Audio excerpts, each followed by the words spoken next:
Pride of Time by Anubis Anka, Chapter 1. To Hermione's great relief, she shared nearly every single class with Mary. Professor Dumbledore had put her in the same courses she'd taken in her own timeline, which meant that since Mary was in her year, they shared all 5 of the same core classes. The only class she was on her own in was Arithmancy and Ancient Runes, and she was quite used to not attending it with her friends. Harry and Ron had never taken Ancient Runes, nor had they ever had the slightest interest in Arithmancy. She was as much on her own here as she had been in her own timeline. In a way, that consistency was comforting. There were so few students in those 2 classes that, unlike in Hermione's time where it was sorted by year, the 3rd and 4th years were placed together, as were the 5th and 6th years. The 7th years were on their own, in their own exclusive Newt-level course. There just weren't enough students to warrant separating each class, and Hermione discovered Professor Vector and Babbling essentially taught 2 separate lessons in the same classroom and the same period. Even with 2 years combined across the board, there were roughly a total of 15 students in each class. It was disconcerting how small it was, given Hermione was used to a class of roughly twice this size. Mary helped her get settled from class to class, helping her find a seat that was not relegated to the very back of the room, nor too far to either side, and introducing her to the people she usually sat with. Mary, Hermione soon discovered, was neither a very powerful witch, nor a particularly strong-willed one. But she was friendly and personable enough that she had friends in class who were happy to meet Hermione. At the end of the day, she brought Hermione to Gryffindor Tower, where they found Lily Evans sitting at one of the tables. In fact, one of the very tables Hermione usually sat at, helping one of the 3rd years with his transfiguration assignment. She looked up at Mary and Hermione's approach, and gave a friendly smile. "Mary, I haven't seen you all day." She sat up straight, and the 3rd year she'd been helping thanked her quickly and left. Hermione had a vague suspicion that the boy would be dashing down the stairs soon enough, with a broomstick over his shoulder. "How can I help you?" "Hermione, this is Lily," Mary said by way of introduction. "She's one of the Gryffindor prefects." "Lily, Hermione was wondering if she could have copies of your notes from 1st through 5th year. She doesn't have any, and we're starting our OWLS review very soon." Hermione wasn't listening, nor paying that much attention, even as Lily stood up and bade them to wait a moment while she went to retrieve the notes. Harry's mother had hair that was brighter than Ginny's, and just as long, with sparkling green eyes that reminded Hermione so much of Harry. She watched as Lily's hair was swept back as she disappeared from the room, and didn't realize Mary was talking to her until the girl timidly patted her on the shoulder. "Lily's the one we all go to when the Slytherins start picking at us," she said, her eyes on the floor. Hermione was instantly struck with the suspicion that Mary had to go to Lily more than once for such a reason. She hated to think of it, but poor Mary was such a weak and easy target. "Don't be afraid to ask her for help." She scuffed her foot on the rug at this, and then asked, "Are you any good at defensive spells?" Hermione's mind immediately flew to her sessions at the DA. "Passively," she lied, knowing that she was more than passively good at defense. Harry was the best among them, but Hermione had absorbed all of his lessons excluding the last, with her usual lightning-quick talent and studiousness. "Why?"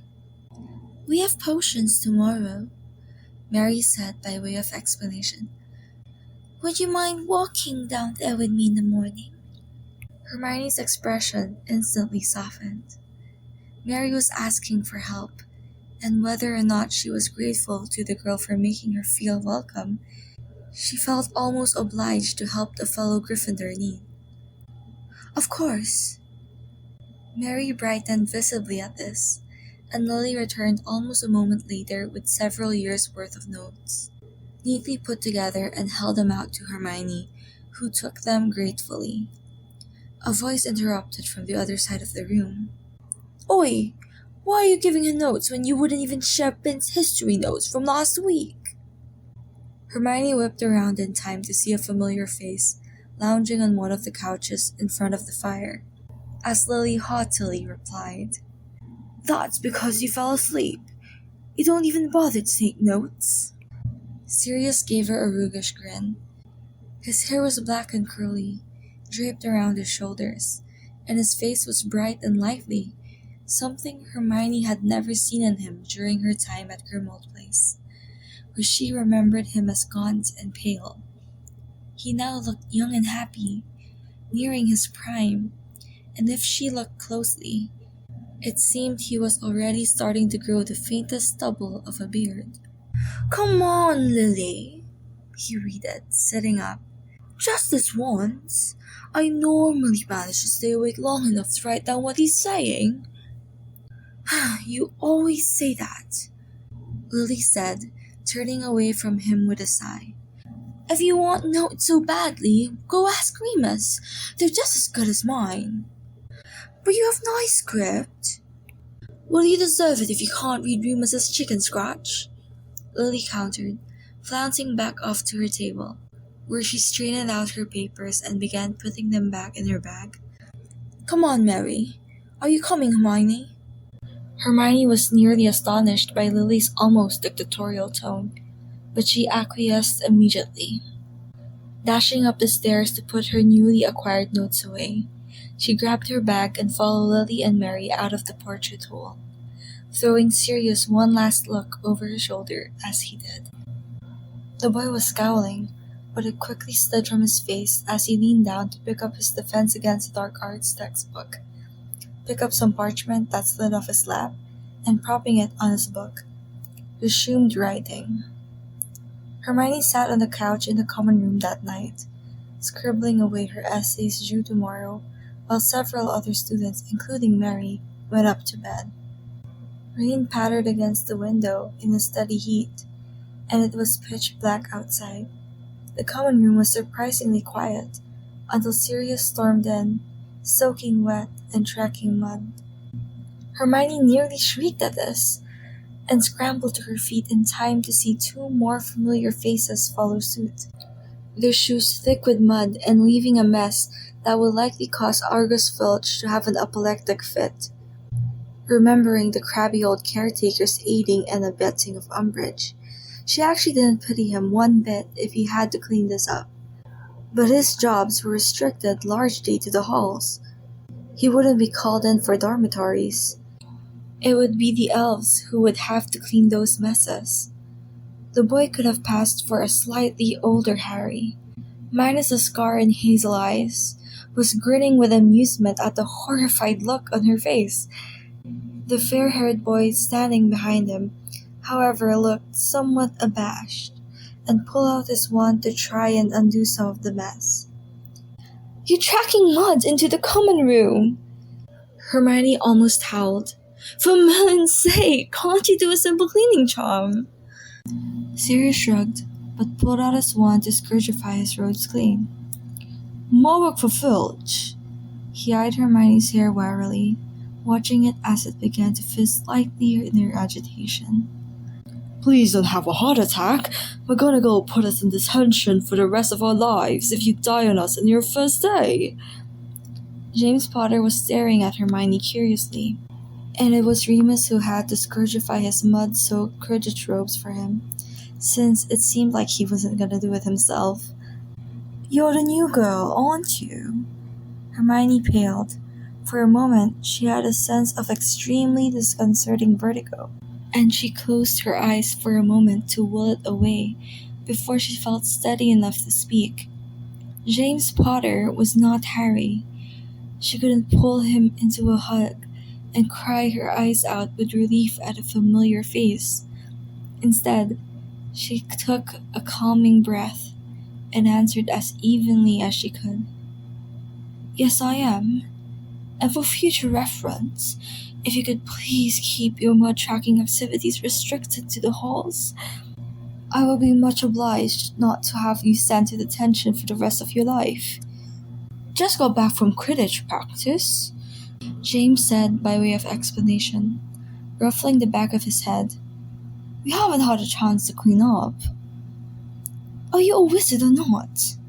Hermione snapped, and it was the only way she felt she could cope. Either she was going to break down crying, or she was going to snap at them to get their act together. It was too confusing for her. Right now, she just wanted to storm off and go to sleep, and try to prepare herself for the next day ahead. Lily told me at dinner you were one of the best in your class at charms. Had bragged almost admiringly, actually. Surely you could manage that much? James' attention immediately snapped at her. Lily said that? He asked, looking rather pleased with himself. Oh, gods. Yes, Hermione answered, sounding uncertain, but she tried to roll with it. And, you know, I think the rest of us would appreciate a clean common room, including her. James sighed and shoved his hands into his pocket, though Hermione could tell inside he was grinning from ear to ear. Alright, can we go now? Yes, go, Hermione snapped, waving them away and sliding back down to the floor, pulling her transfiguration essay closer and re-inking her quill. Have a good night. They tramped past her and up the stairs, and the minute they were gone, Hermione shoved her essay inside, curled up into a ball, and wrapped her arms around her knees, burying her face in them. Gods, she just wanted to go home. She would do anything to be home now. Back home and in the right timeline. She didn't belong here.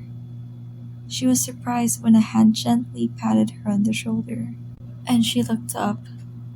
Remus was kneeling beside her, looking uncertain but concerned.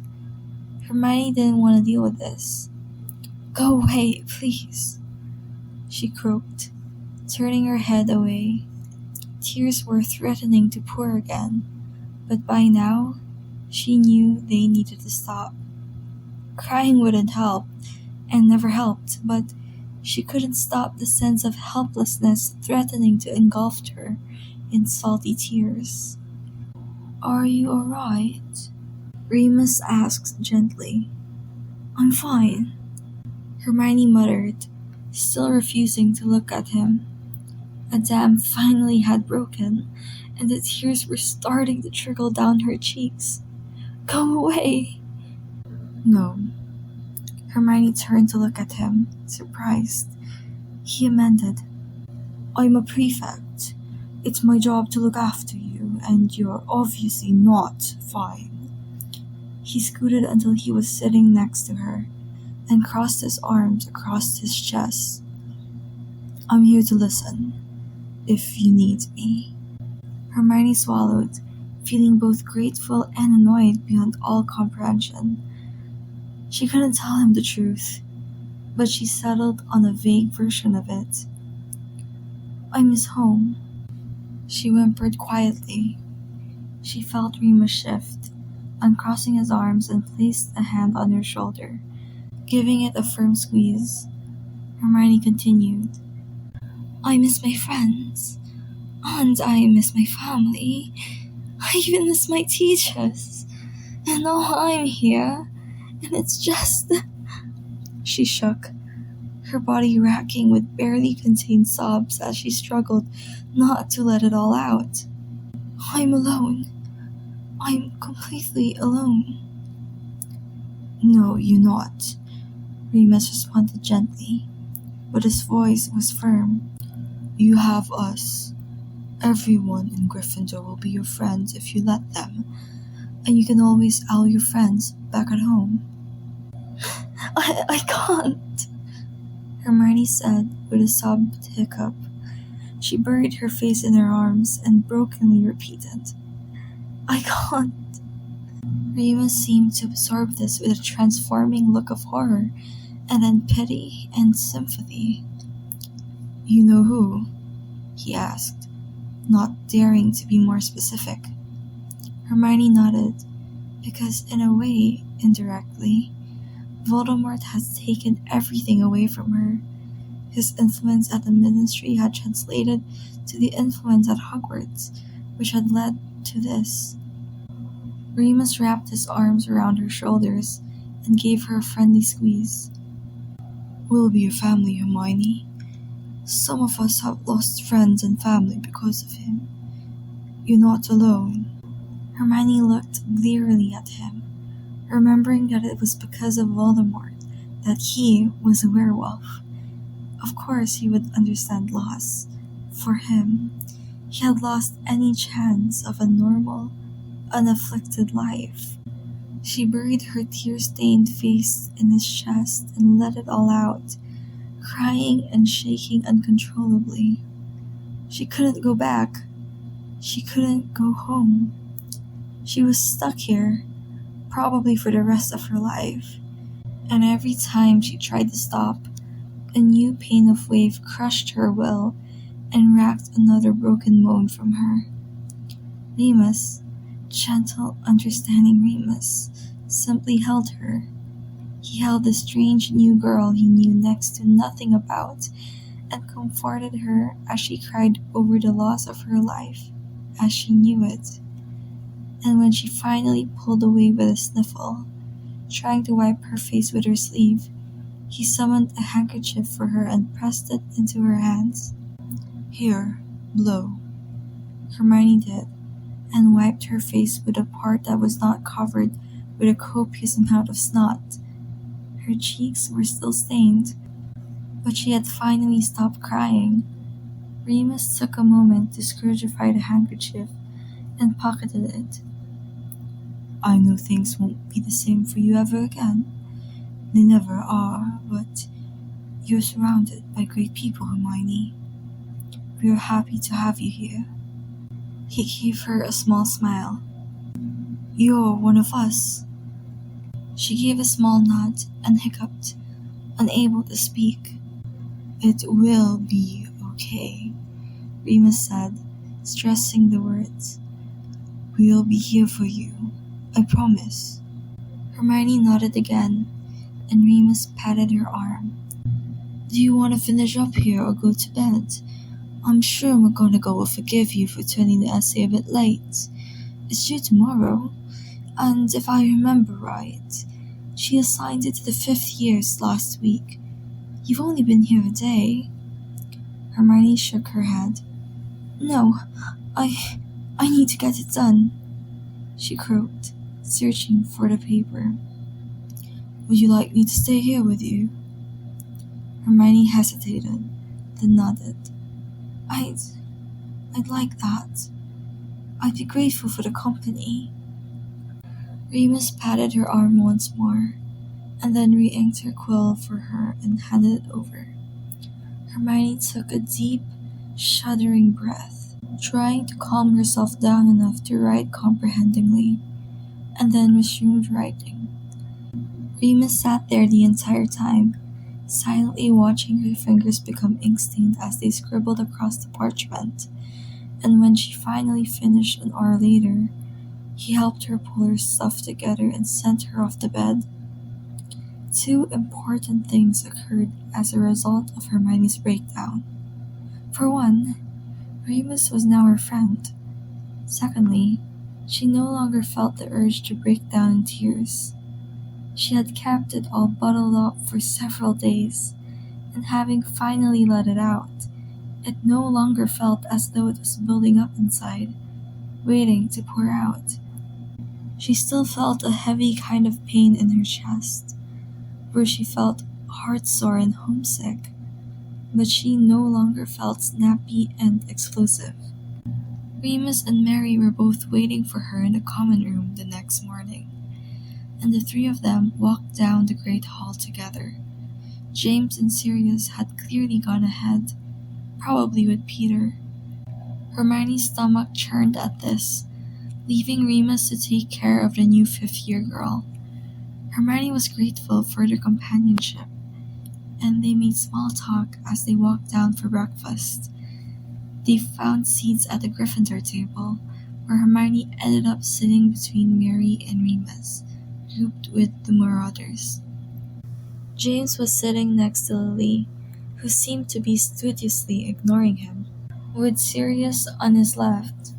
The other side of Remus was Peter, who was sloppily trying to eat breakfast and finish last night's charms homework, which he had apparently neglected to do.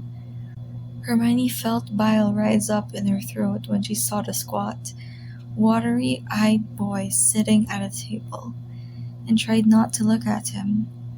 He wasn't the same person he was now, just as James, Sirius, and Remus all had changed. Right now, he was just a pale, weak boy who hung out with the other three Marauders for protection and friendship. Mary was shy at a table and kept to small talk and timid looks. She spoke quietly as a general rule, and in the bustling noise of the great hall, nearly everything she said was drowned out. In between answering Peter's questions about locking charms and refusing to give Sirius his history notes, he and Hermione talked. It was clear to Hermione that he was pleasantly surprised at Hermione's knowledge and interest in academics, and they spent a good portion of the breakfast discussing the influence of alchemy in transfiguration and potions. Sirius spent the morning glaring at Remus, which the prefect tried to ignore, but Hermione had an inkling that by the end of the day, Sirius would have his way. They bade goodbye at the breakfast table, and Hermione and Mary set off for potions. "Splendid!" Slughorn beamed. He looked down at Hermione's finished potion. "Absolutely splendid! You have quite some talent at potions, Miss Granger. Some talent, indeed. 10 points to Gryffindor." He peered up at her, a sudden spark of interest lighting his eyes. "Granger. Are you possibly related to Hector Dagworth Granger?" Hermione opened her mouth to say no, but then paused. There were Slytherins in this room. Slytherins who didn't know her parentage, but who would make an instant target of her if she revealed she was Muggle-born. She took a split second to consider it. If she denied any relation, they could still assume she was Muggle-born. It was best to play this opportunity to her advantage to afford her a possible spark of protection. "It's possible," she said, trying to look modest.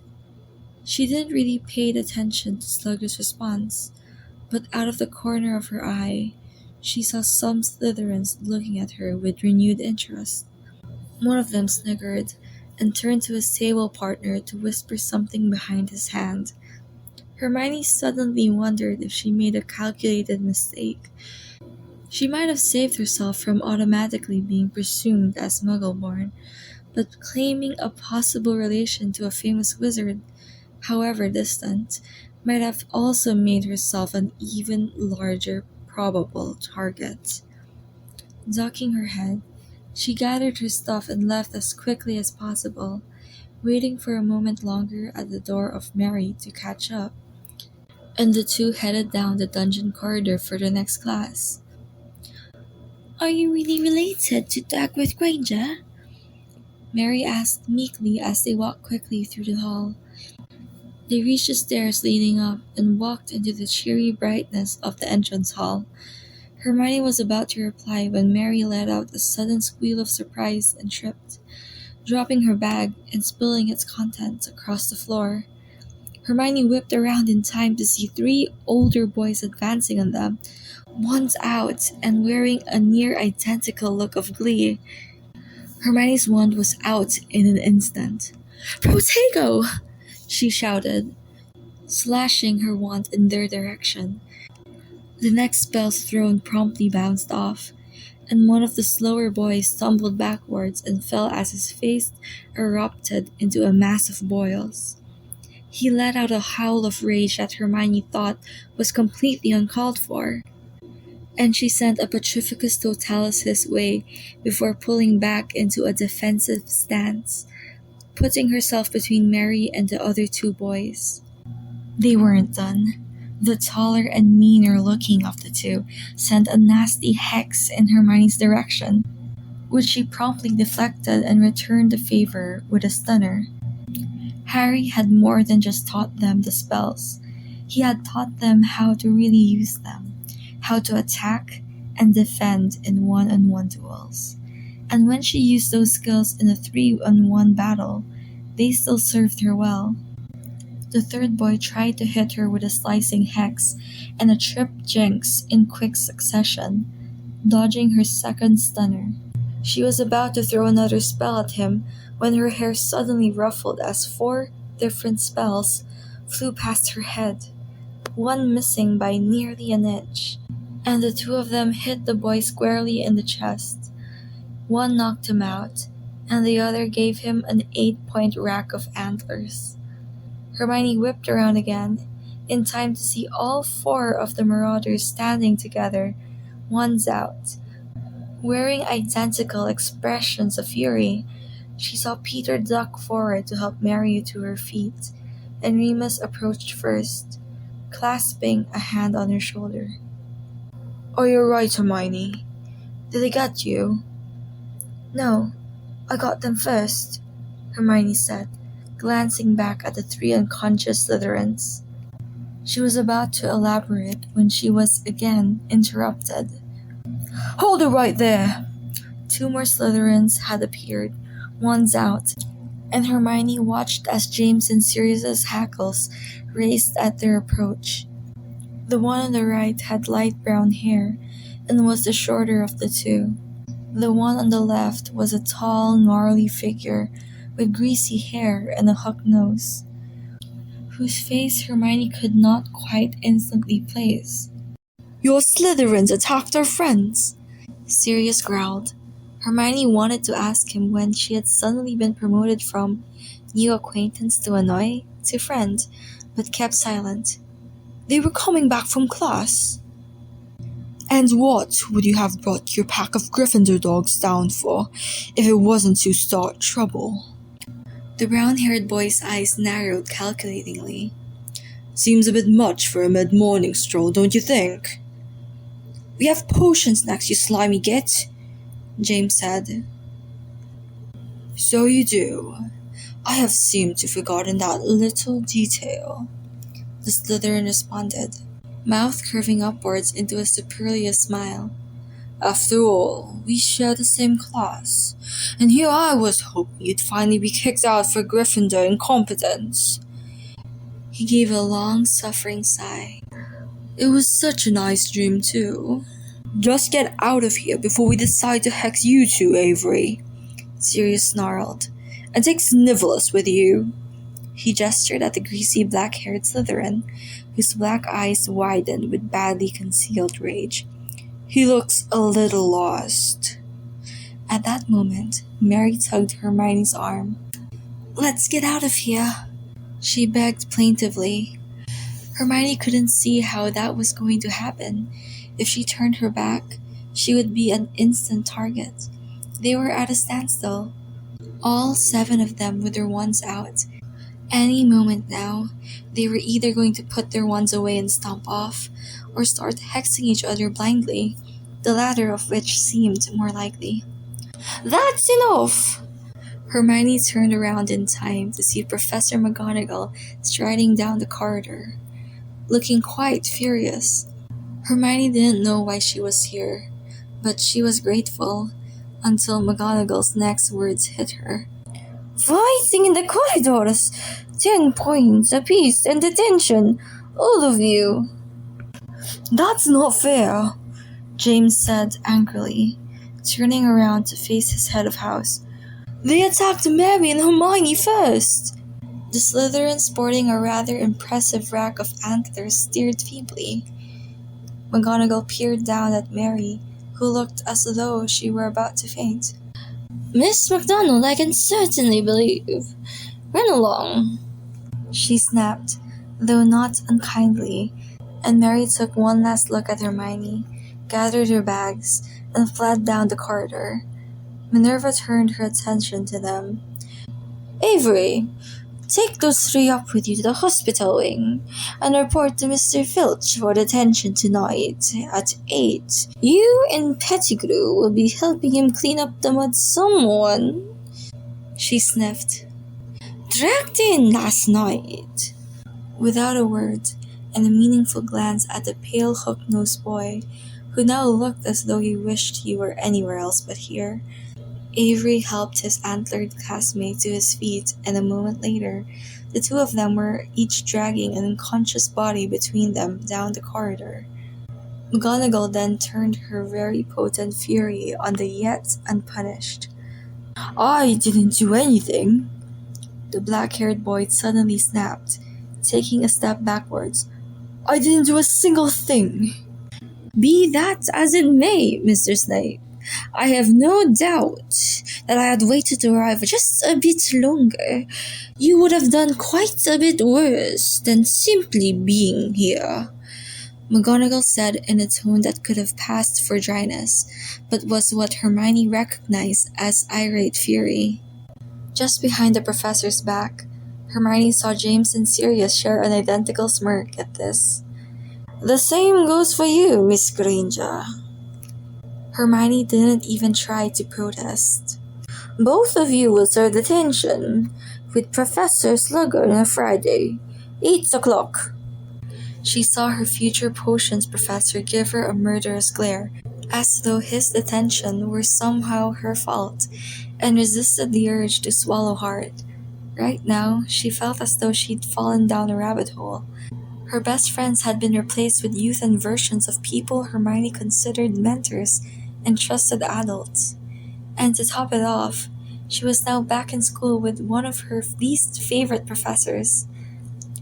At the very least, someone who she was quite certain was not about to take her sudden arrival with a welcome and a smile. What she wanted to do was curl up right now, take several deep breaths, and find a way to sleep the time lag off.